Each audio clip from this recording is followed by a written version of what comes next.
दोस्तों, आज हम लोग इस वीडियो के द्वारा ये जानने की कोशिश करेंगे कि अलग-अलग प्रदेशों में जो धान का जो अवशेष बच जाते हैं, उसका प्रबंधन किस तरीके से करा जाता है।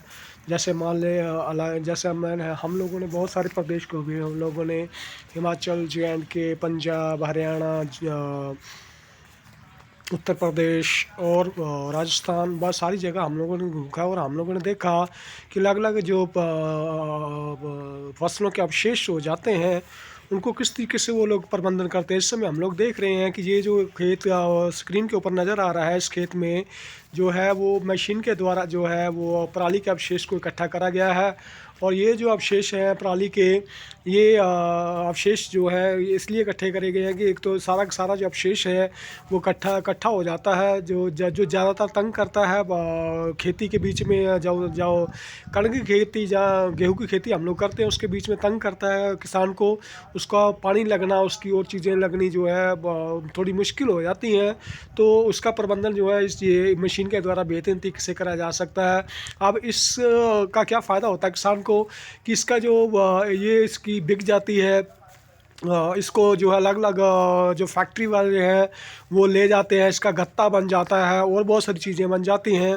और सभी लोग जो है अपना इस तरीके से अपना पराली का प्रबंधन बेहतर तरीके से कर रहे हैं। और इससे ये फ़ायदा भी हो रहा है कि जो लोगों को साँस लेने में दिक्कत हो जाती थी, जो धुआँ प्रकट होता था, जो कार्बन डाइऑक्साइड ज़्यादा हो जाती थी वातावरण में, उससे भी इस चीज़ से छुटकारा मिल रहा है। और कितने सही तरीके से सारी चीज़ों का प्रबंधन हो रहा है। जो किसान है किसान है, उसने अपनी जो खेती है, उसके जो खेती के जो अवशेष बचे हुए हैं पराली के, उसको जलाया है। हम लोगों ने देखा है कि दिल्ली में आम तौर पे जो दिल्ली की सरकार जिस भी पार्टी की सरकार बन जाती है, तो वो यही रोना रोती रहती है कि वो अलग-अलग प्रदेशों में जो लोग किसान हैं, वो अपने पराली के अवशेष जब जलाते हैं, तो वहाँ पे अंधेरा हो जाता है। वहाँ उसकी जो सारी की सारी जो उसका धुआँ है, वो दिल्ली में आ जाता है। तो इस समय हम लोग देख रहे हैं कि ज़्यादातर जो हिस्से हैं पंजाब, जे-एंड-के और हरियाणा के, उसमें जो किसान हैं उन्होंने जो अपनी पराली जो है उसका प्रबंधन बहुत बेहतरीन तरीके से करा है। उन्होंने बहुत ज़्यादा पराली को आग नहीं लगाई है, बहुत ही रेयर में वो मजबूरी में किसी ने अगर लगा दी हो तो वो लगा दी हो। नहीं तो यहाँ पे जो इस बार जो खेतों में बिल्कुल भी पराली में को आग नहीं लगाई गई है। सभी ने अपनी पराली को का प्रबंधन बेहतरीन तरीके से करा है। जो पराली के अवशेष बच भी गए हैं, उन पराली को उन्होंने अपने खेत में ही जो है खाद के रूप में इस्तेमाल करा है, जिससे कि उनके पैसे बचने की उम्मीद ज़्यादा है। और उनकी फसल का जो पैदावार है, उसकी जो उपज है, उसमें भी 3 से 4-5 क्विंटल का जो अंतर है उसमें आ जाएगा। और उनका जो खाद का जो पैसा है वो भी बचेगा।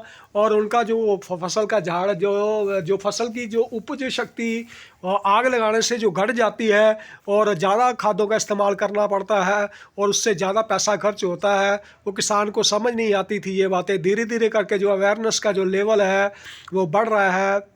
और किसान जो है अपने आप को वो है सारी चीज़ों के सार में मॉडर्न तरीके से खेती को करने की कोशिश कर रहा है। इस समय हम लोग देख रहे हैं कि ये जो प्रबंधन हो रहा है, ये प्रबंधन जो है ये मैनुअली हो रहा है, ये हाथ से कर रहे हैं। और ये पराली जो है ये अपने खेतों से उठा रहे हैं। और ये पराली है जो ये अपने जो इनके जो पशु हैं उसमें ये चारे के रूप में इस्तेमाल करेंगे। और उस चारे का रूप में इस्तेमाल करेंगे।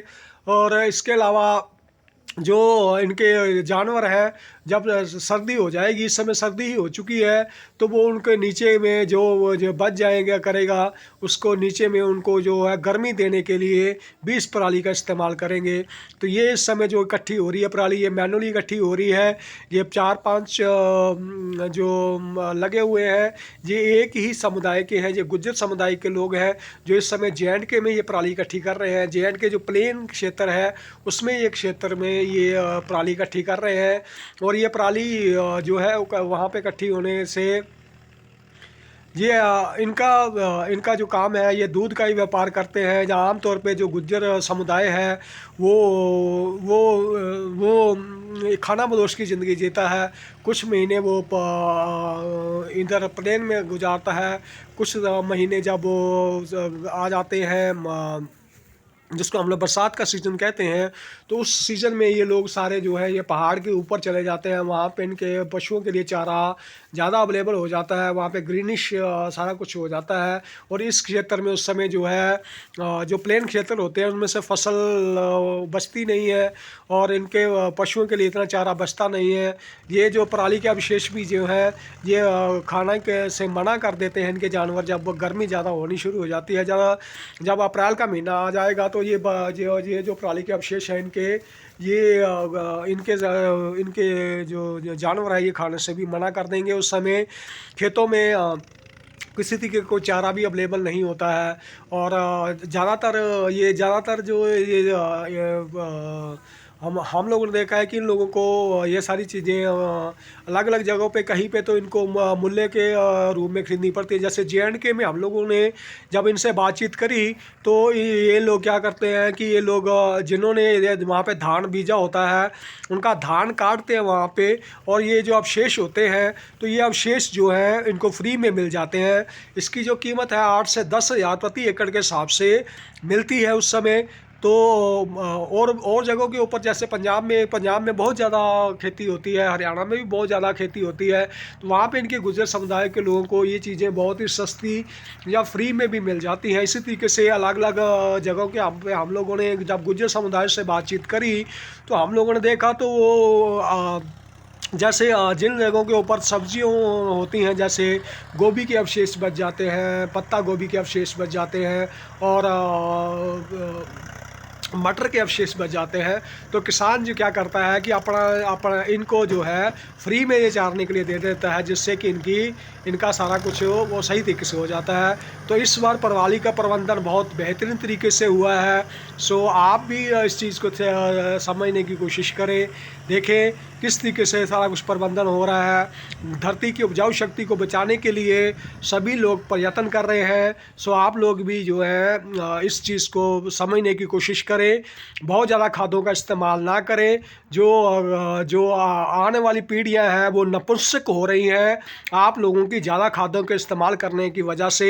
पति पत्नी एक दूसरे से दूर हो रहे हैं, वो एक दूसरे के पास नहीं जाते हैं, जिस वजह से उनके घरों में मुश्किलें हो गई हैं। सो आप लोग सारी चीज़ों को ध्यान में रख के कम से कम दवाइयों का इस्तेमाल करें, कम से कम खादों का इस्तेमाल करें। आज देश के पास इतना भंडार अनाज का बड़ा पड़ा है। ये जो खेती आप कर रहे हैं धान की भी और जो आप गेहूं की खेती कर रहे हैं, ये जो सब स्टैंडर्ड वाला गेहूं आप दे रहे हैं इसका कोई फ़ायदा नहीं है। इससे जो है आने वाला समाज जो है बर्बाद हो जाएगा। सोच समझ के खेती करें। आपका दोस्त आपका ऑनलाइन मित्र दिग्दर्शन कीड़ी गनियाल।